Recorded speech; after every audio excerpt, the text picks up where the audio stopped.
Selamat pagi dan selamat datang di Ibadah Bahasa Indonesia ICA. Sebelum kita mulai ibadah, berikut beberapa hal yang perlu Anda ketahui.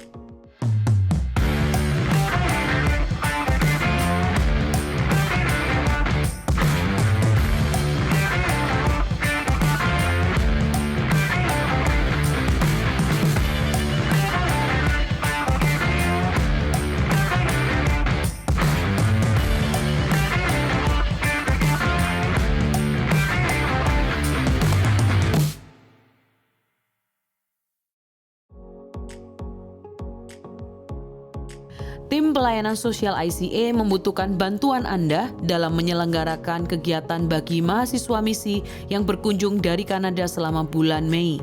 Kami membutuhkan penerjemah, transportasi, dan koordinator. Jika bersedia, mohon hadiri sesi informasi relawan YDP pada tanggal 28 Januari 2024. Daftar di link berikut atau pindai kode QR di layar. ICA akan mengadakan mission trip pertama di tahun ini, yaitu mission trip ke Sulawesi Tengah pada tanggal 4-8 Maret 2024. Trip ini dikhususkan untuk para pria dan berbiaya Rp4,5 juta. Pendaftaran akan ditutup pada 18 Februari, jadi silahkan mendaftar hari ini. Memberikan persembahan menjadi semakin mudah. Silakan scan QR Code di layar dengan menggunakan aplikasi bank Anda atau kunjungi icasby.com/giving untuk informasi lebih lanjut. Untuk informasi lebih lanjut tentang kegiatan di gereja ICA, tautan penting, pengumuman yang mungkin terlewatkan, serta form pendaftaran, silakan mengunduh aplikasi Church Center, satu aplikasi untuk semua informasi tentang ICA Surabaya.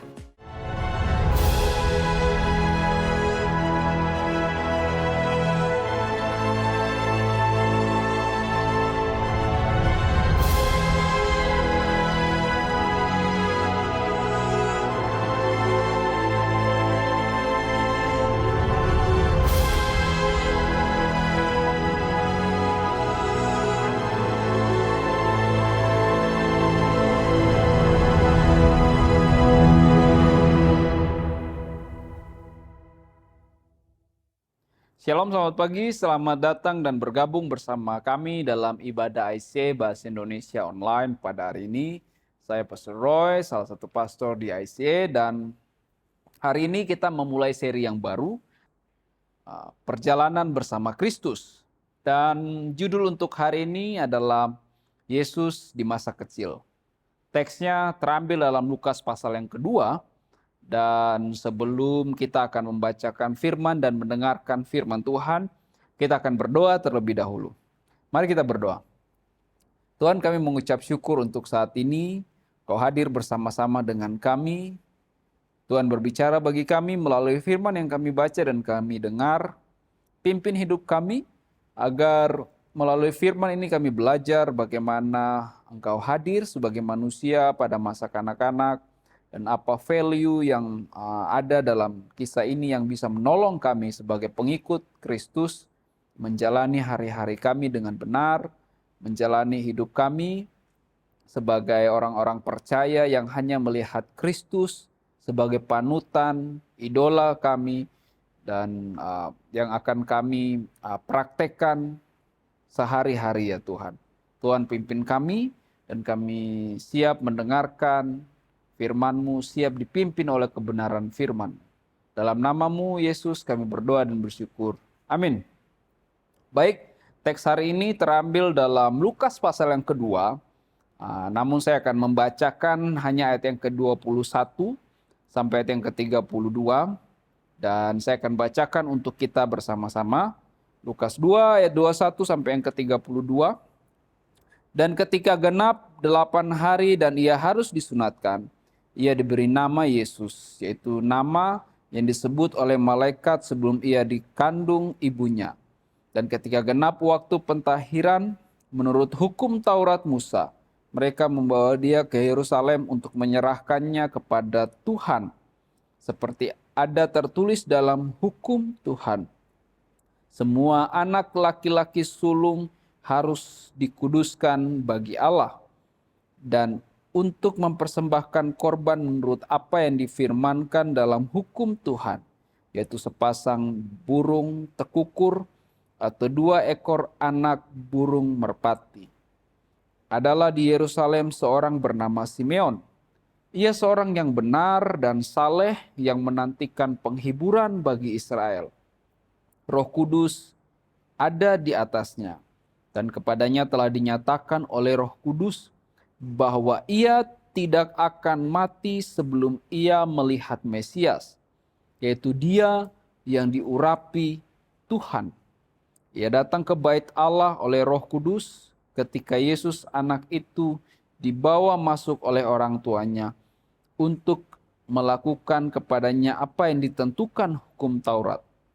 Ia menyambut anak itu dan menatangnya sambil memuji Allah, katanya, "Sekarang Tuhan, biarkanlah hamba-Mu ini pergi dalam damai sejahtera sesuai dengan firman-Mu. Sebab mataku telah melihat keselamatan yang daripadamu, yang telah Engkau sediakan di hadapan segala bangsa, yaitu terang yang menjadi penyataan bagi bangsa-bangsa lain dan menjadi kemuliaan bagi umat-Mu Israel." Bapak Ibu, saudara-saudara sekalian, saya akan memulai dengan 2 pertanyaan yang akan kita renungkan bersama-sama dan kita tanyakan pada diri kita. Yang pertama, seandainya kita tahu bahwa hidup kita tinggal beberapa saat lagi, apa yang akan kita lakukan? Mungkin ada yang pernah menonton film dari The Bucket List yang diperankan oleh Jack Nicholson dan Morgan Freeman. Keduanya diceritakan sama-sama terbaring di rumah sakit, lalu dokter memberi vonis bahwa keduanya hanya mempunyai waktu untuk hidup beberapa bulan lagi. Lalu mereka mempunyai sebuah ide gila, yaitu merancang sebuah bucket list yang berisi daftar dari hal-hal gila yang ingin mereka lakukan bersama-sama sebelum mereka meninggal nanti. Mereka mulai menyusun satu demi satu, mulai dari ngebut dengan mobil balap yang mereka taruh dalam list yang harus mereka lakukan, sampai list berikutnya mencoba skydiving yang mengerikan. Lalu juga mereka menulis minum kopi luwak Indonesia, salah satu kopi termahal di dunia. Itu adalah hal-hal yang ingin mereka lakukan sebelum mereka meninggal. Pertanyaan yang kedua, seandainya kita diberi kesempatan untuk memilih masa seperti apa yang akan kita pilih untuk mengulangi hidup kita. Pertanyaan yang kedua ini mengingatkan tentang seseorang yang bernama Martin Luther King. Dia seorang pejuang hak asasi manusia, dan pada tanggal 4 April tahun 68, ia berbicara di depan sebuah pertemuan di Memphis. Ia berkata begini, "Jika saya berdiri di awal sejarah, dengan kesempatan melihat seluruh sejarah umat manusia sampai detik ini, dan Tuhan berkata kepada saya, 'Martin Luther King, masa seperti apa yang ingin kamu jalani?' Maka saya akan membayangkan peristiwa-peristiwa luar biasa.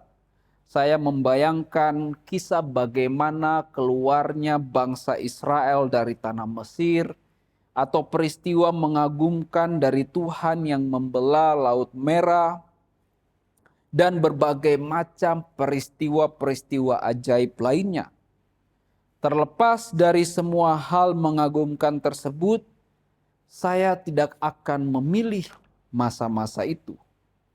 Anehnya lagi, dia justru menyatakan keinginannya untuk berkata kepada Allah bahwa ia ingin tetap hidup di pertengahan abad ke-20 pada masanya. Ia berkata, "Anda mungkin berpikir keinginan saya ini aneh, karena dunia kita sekarang sedang kacau, bangsa kita sedang sakit. Namun saya tahu bahwa semakin langit gelap, semakin kita bisa melihat bintang-bintang yang indah." Di balik kedua pertanyaan ini yang saya tanyakan di awal, sebenarnya tersimpan pertanyaan paling mendasar. Bagaimana saya memaknai hidup saya sekarang ini, detik ini, di sini, di negara ini, di kota ini, di desa, perkampungan, perumahan, tempat di mana saya hidup dan bekerja saat ini. Kita memang selalu berada di antara dua dimensi waktu, masa lalu dan masa depan. Sebagian orang, khususnya orang tua, terlalu banyak berfokus pada masa lalu. Mereka suka bernostalgia. Sebagian lainnya, khususnya anak-anak muda, terlalu berfokus pada masa depan. Mereka suka bermimpi.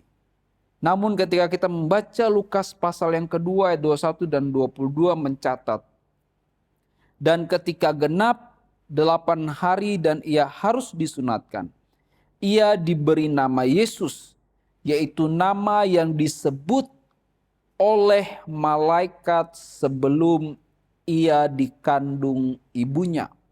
Ayat yang kedua-dua, dan ketika genap waktu pentahiran menurut hukum Taurat Musa, mereka membawa dia ke Yerusalem untuk menyerahkannya kepada Tuhan.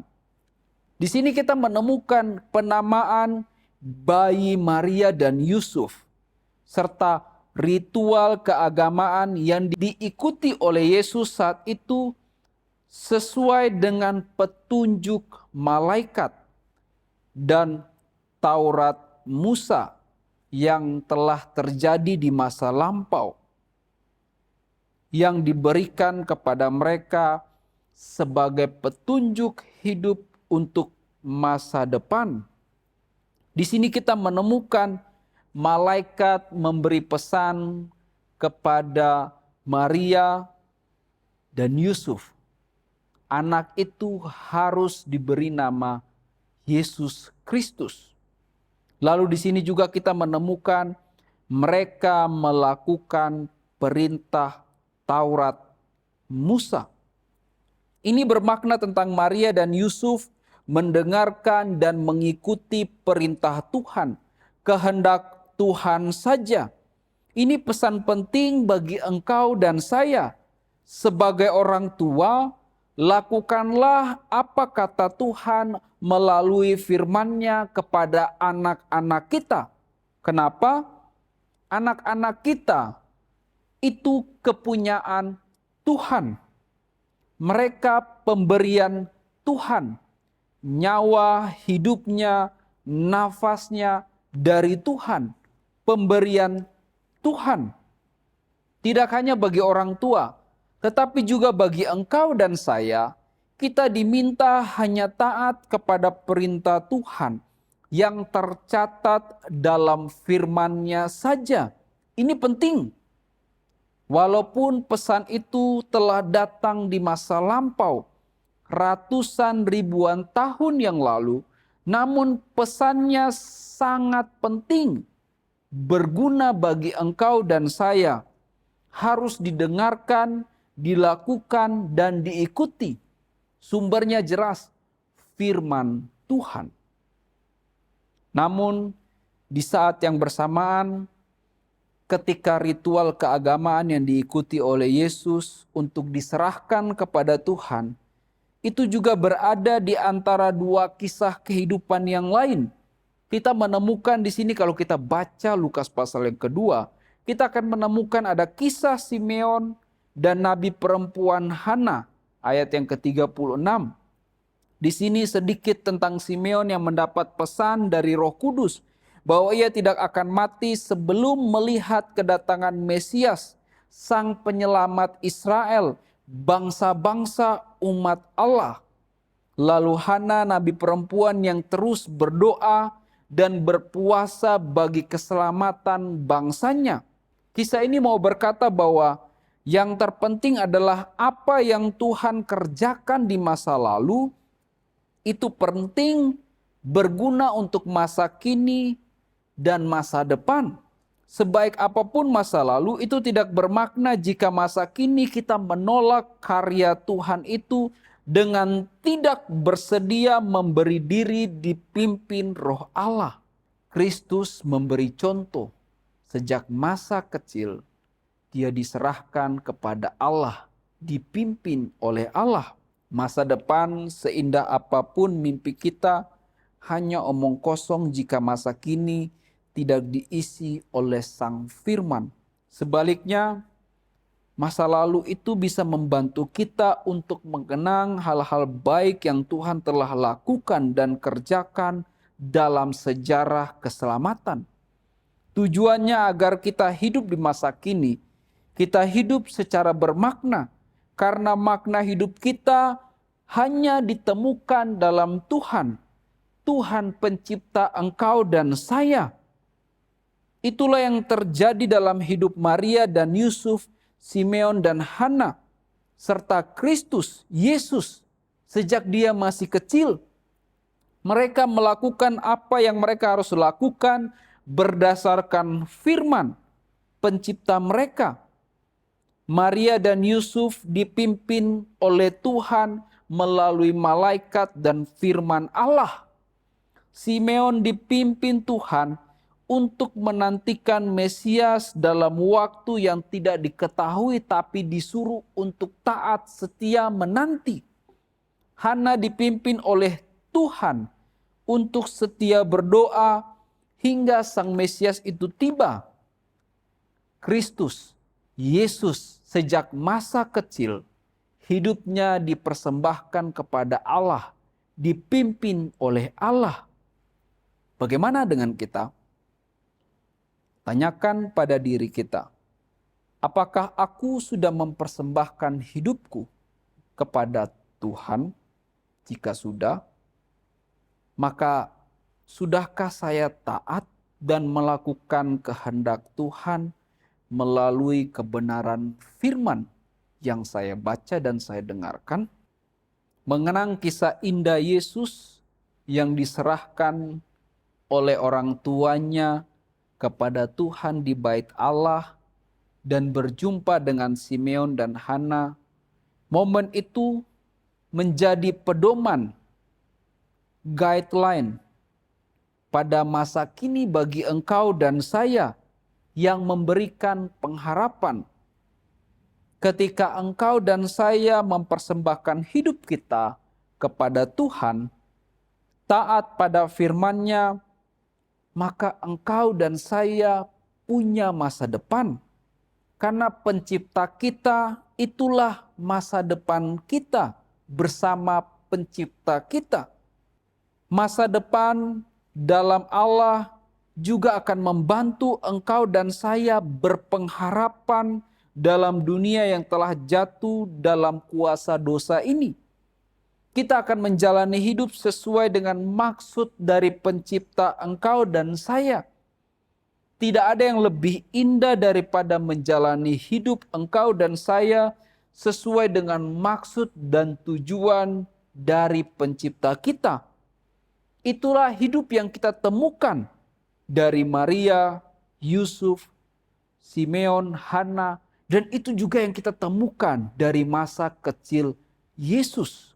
Hidup sesuai dengan maksud dan tujuan pencipta kita yang dimulai dengan memberi diri, mempersembahkan hidup.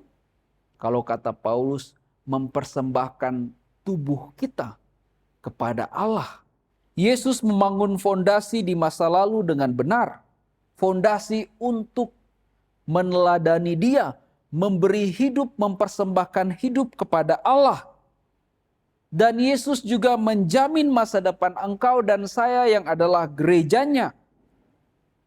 Namun sebaik apapun masa lalu dan masa depan, yang terpenting pada akhirnya saat ini, apa respon engkau dan saya atas firman Tuhan hari ini yang engkau baca tentang masa kecil Kristus dalam kitab Injil, terutama hari ini dalam Lukas pasal yang kedua. 1 Korintus 13 ayat 13, Paulus berkata, demikianlah tinggal ketiga hal ini, yaitu iman, pengharapan, dan kasih. Dan yang paling besar diantaranya ialah kasih.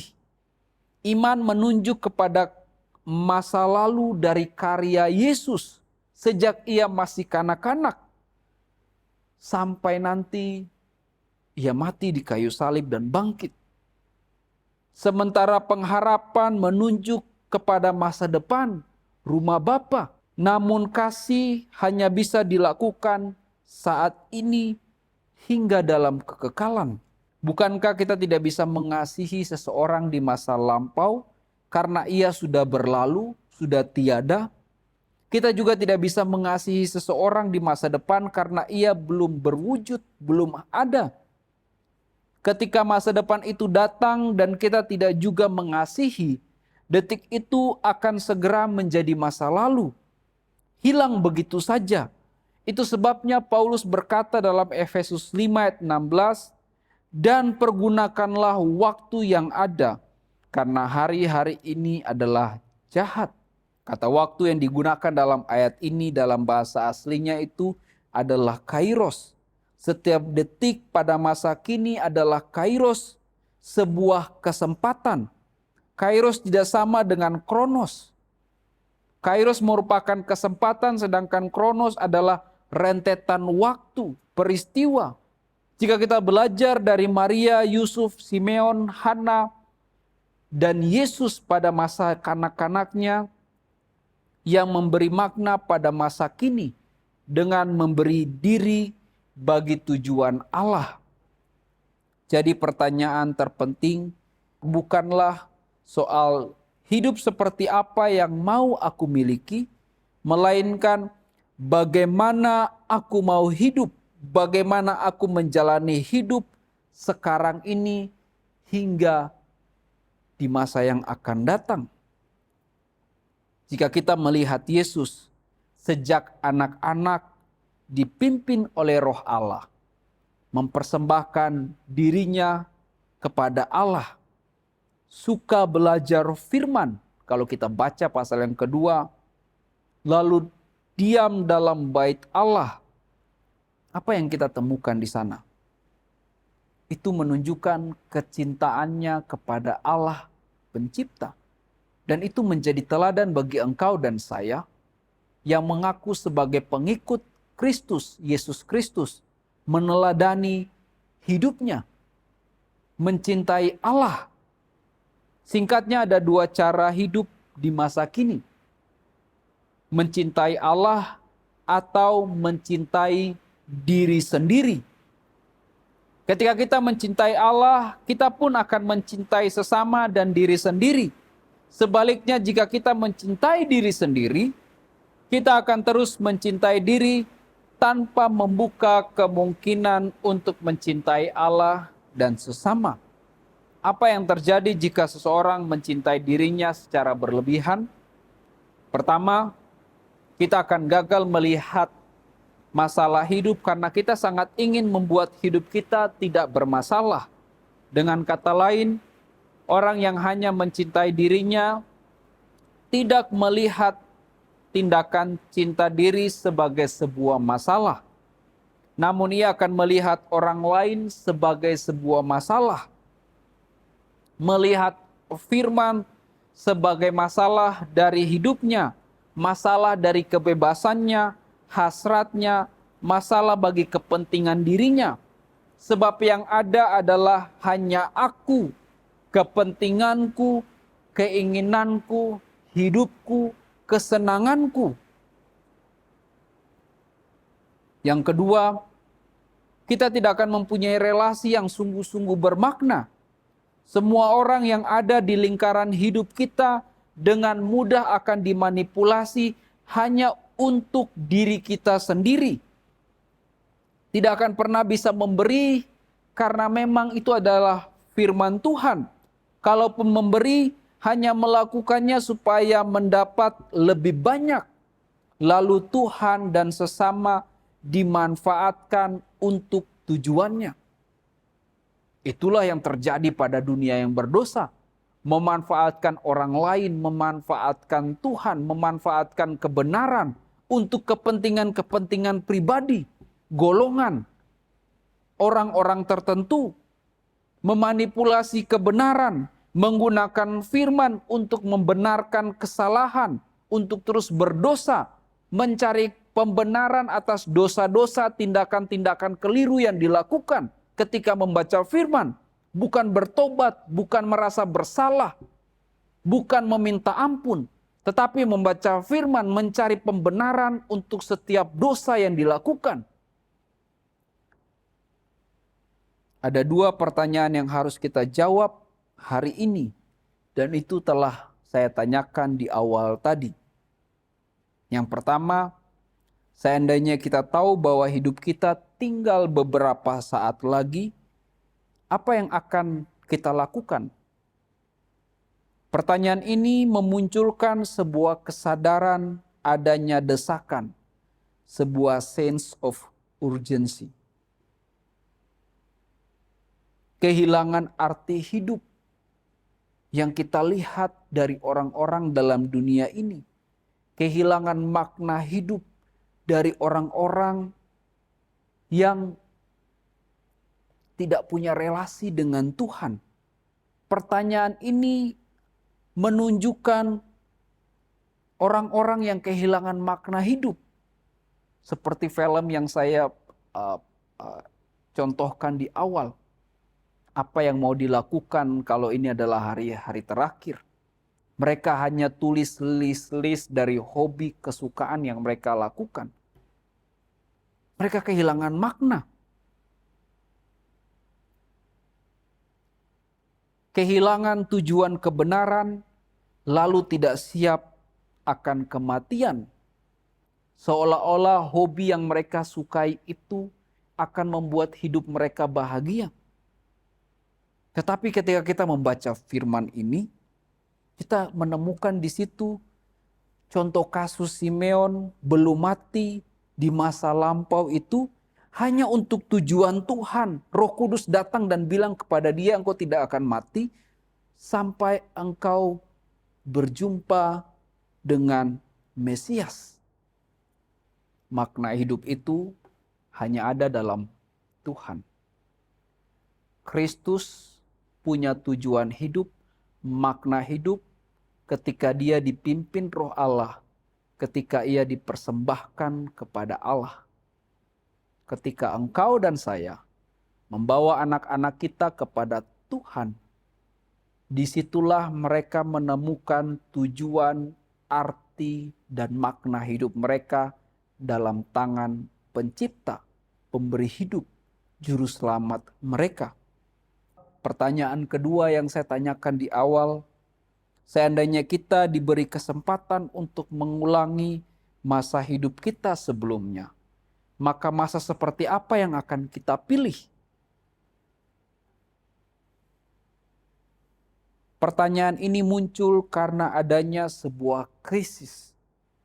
Kita lihat dunia kita saat ini, krisis moral, krisis iman, krisis kepercayaan, krisis identitas yang membuat orang-orang capek, lelah, lalu membayangkan sebuah masa yang indah.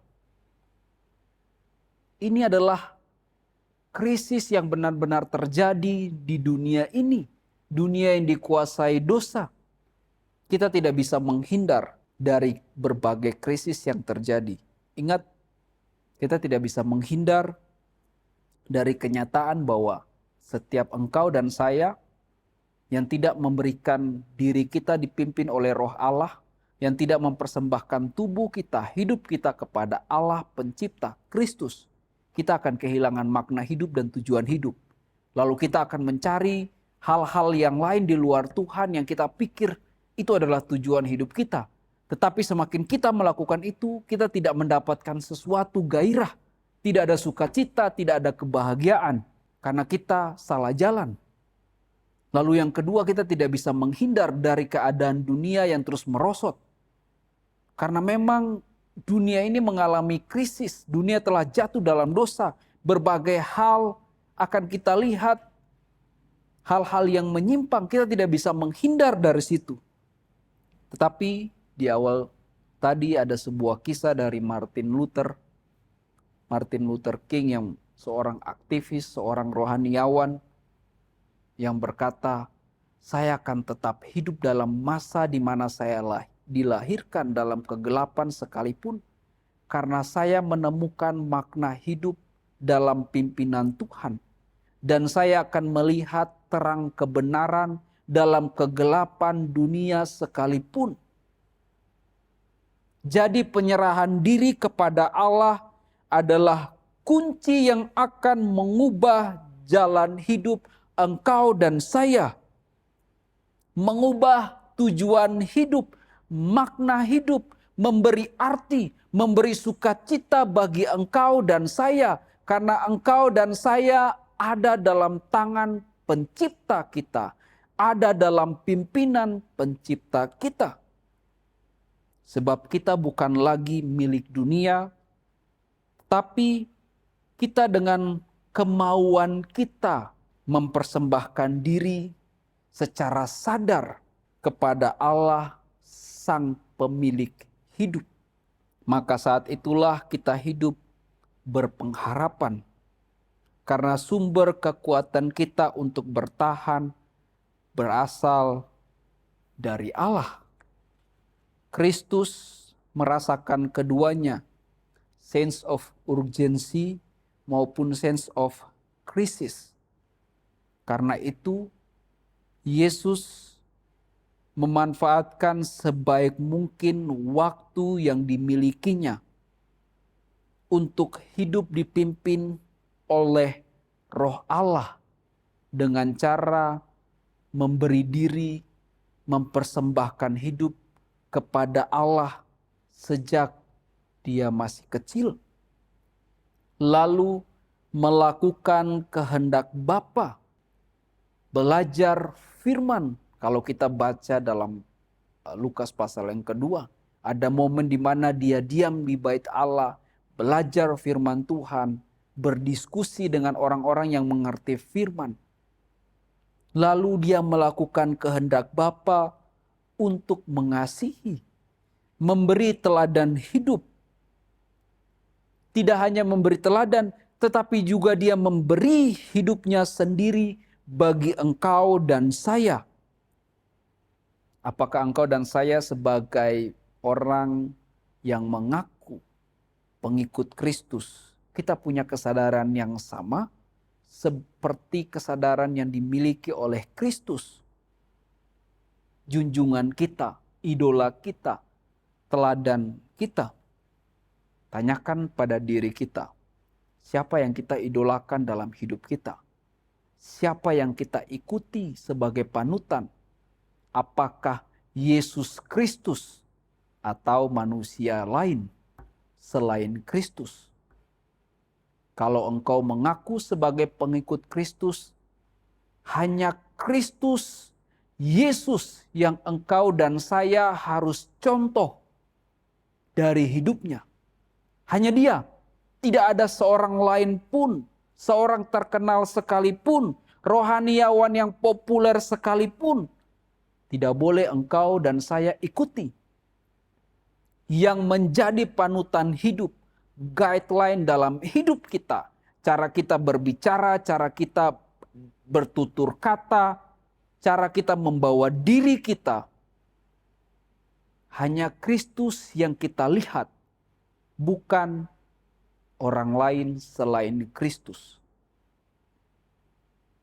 Kita selalu berdiri di antara masa lalu dan masa kini, antara kelahiran dan kematian, cinta diri dan cinta Allah.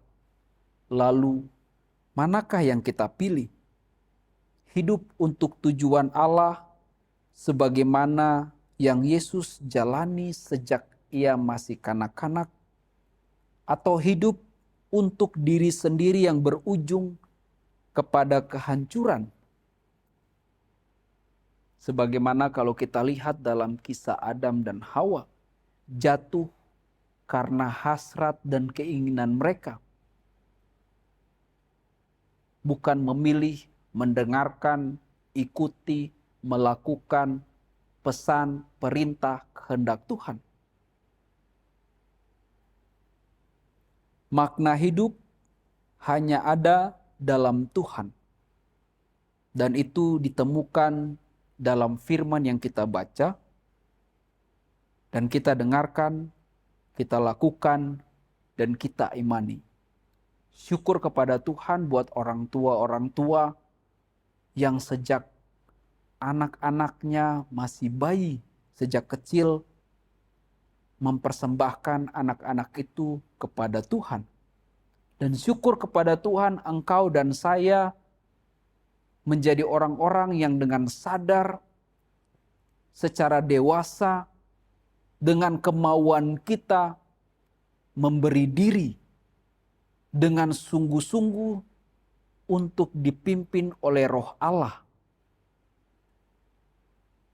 Tuhan memberkati. Mari kita berdoa. Kami bersyukur ya Tuhan untuk firman-Mu yang datang bagi kami. Kami belajar dari masa di mana Kristus kanak-kanak. Kami belajar apa artinya mempersembahkan diri kepada Allah. Kami belajar dari hidup Yesus yang menjadi junjungan kami, menjadi idola kami satu-satunya, sehingga kami disebut pengikut-pengikut Kristus. Kami hanya mau melihat Kristus sebagai teladan hidup kami. Dan kami hanya mau berperilaku sebagaimana kami mencontoh Kristus dalam firman. Pimpin hidup kami ya Tuhan. Tolong kami. Dalam dunia ini ada banyak hal yang mungkin membuat kami putus asa, kecewa. Tetapi kami tahu kami tidak hidup untuk dunia dan bagi dunia. Tapi kami hidup diberikan Tuhan, untuk tujuan Tuhan, untuk kehendak Tuhan. Kami tidak akan mencari kebahagiaan dari dunia, tetapi kami menemukan kebahagiaan itu dalam Kristus. Dalam Engkau ya Tuhan. Tolong kami ya Tuhan, pimpin kami. Kau melihat setiap kami yang datang kepadamu dengan hati yang tulus, dengan hati yang terbuka untuk dipimpin oleh Roh-Mu. Bapak Ibu, saudara-saudara sekalian, mari angkat tangan kita di hadapan Tuhan. Demikian firman Tuhan. Tuhan memberkati engkau dan melindungi engkau. Tuhan menyinari engkau dengan wajah-Nya dan memberi engkau kasih karunia. Tuhan menghadapkan wajah-Nya kepadamu dan memberi engkau damai sejahtera. Dalam nama Yesus, kami berdoa dan bersyukur. Amin. Tuhan Yesus memberkati dan sampai jumpa di ibadah selanjutnya. Tuhan memberkati. Kami senang Anda bergabung dengan ibadah ICA hari ini. Selamat berakhir pekan dan sampai jumpa minggu depan. Tuhan berkati Anda dan keluarga. Tim pelayanan sosial ICA membutuhkan bantuan Anda dalam menyelenggarakan kegiatan bagi mahasiswa misi yang berkunjung dari Kanada selama bulan Mei. Kami membutuhkan penerjemah, transportasi, dan koordinator. Jika bersedia, mohon hadiri sesi informasi relawan YDP pada tanggal 28 Januari 2024. Daftar di link berikut atau pindai kode QR di layar. ICA akan mengadakan mission trip pertama di tahun ini, yaitu mission trip ke Sulawesi Tengah pada tanggal 4-8 Maret 2024. Trip ini dikhususkan untuk para pria dan berbiaya Rp4,5 juta. Pendaftaran akan ditutup pada 18 Februari, jadi silahkan mendaftar hari ini. Sumbangan dana untuk beasiswa YDP memiliki kode QR yang baru. Dana beasiswa YDP membantu anak-anak remaja kurang mampu di komunitas agar dapat mengejar impian mereka untuk mendapatkan pendidikan di perguruan tinggi. Pemberian untuk program ini sekarang memiliki kode QR sendiri, sehingga akan lebih mudah untuk Anda memberi dan mendukung impian anak-anak di YDP. ICA Kids mencari sukarelawan untuk membantu dalam bidang musik, pujian, sound, dan LCD. Mari bersama membantu Next Gen di ICA dengan mendaftar sekarang juga. Memberikan persembahan menjadi semakin mudah. Silakan scan QR Code di layar dengan menggunakan aplikasi bank Anda atau kunjungi icasby.com/giving untuk informasi lebih lanjut. ICA membuka kesempatan untuk Anda dapat bergabung menjadi volunteer di ICA untuk melayani dalam bidang service media dan juga hospitality. Untuk mendaftarkan diri menjadi volunteer di ICA, Anda bisa scan QR Code di layar atau di meja informasi yang ada di lobi. Mari melayani Tuhan dan memberkati gerejanya. Kelompok kecil adalah cara terbaik untuk terhubung dan bertemu dengan lebih banyak teman di ICA. Apabila Anda belum tertanam dalam komunitas Go Group di ICA, silakan kunjungi website ICA atau buka dari aplikasi Church Center untuk menemukan Go Group yang tepat bagi musim kehidupan Anda saat ini. Mari bertumbuh melalui Go Group. Kami rindu untuk bisa mendoakan Anda. Bagikan pokok doa Anda melalui tautan bit.ly/ICA Prayer Online dan bersama kita melangkah dan percaya bahwa Tuhan bekerja. ICA Prayer Service diadakan setiap hari Selasa pada pukul 6.30 sampai 7.30 malam lewat Zoom. Anda bisa mengunjungi Instagram kami @ICSBY untuk mendapatkan meeting ID-nya. Mari menyembah dan berdoa bersama. Tahukah Anda bahwa catatan khotbah ICA dapat ditemukan setiap minggunya di aplikasi Alkitab YouVersion? Setelah mengunduh aplikasi YouVersion, cukup klik Events, ketik lokasi ICA Anda di hari itu, yaitu ICA West atau ICA East, untuk menemukan catatan khotbah dan semua ayat Alkitab untuk khotbah hari Minggu tersebut. Selamat mencoba! Untuk informasi lebih lanjut tentang kegiatan di gereja ICA, tautan penting, pengumuman yang mungkin terlewatkan, serta form pendaftaran, silakan mengunduh aplikasi Church Center, satu aplikasi untuk semua informasi tentang ICA Surabaya. ICA mengadakan ibadah setiap minggu di gereja dan juga online di YouTube channel ICA Surabaya. Jadwal ibadah di cabang West dan ibadah online adalah jam 8 pagi untuk ibadah bahasa Indonesia dan jam 10 pagi untuk ibadah bahasa Inggris.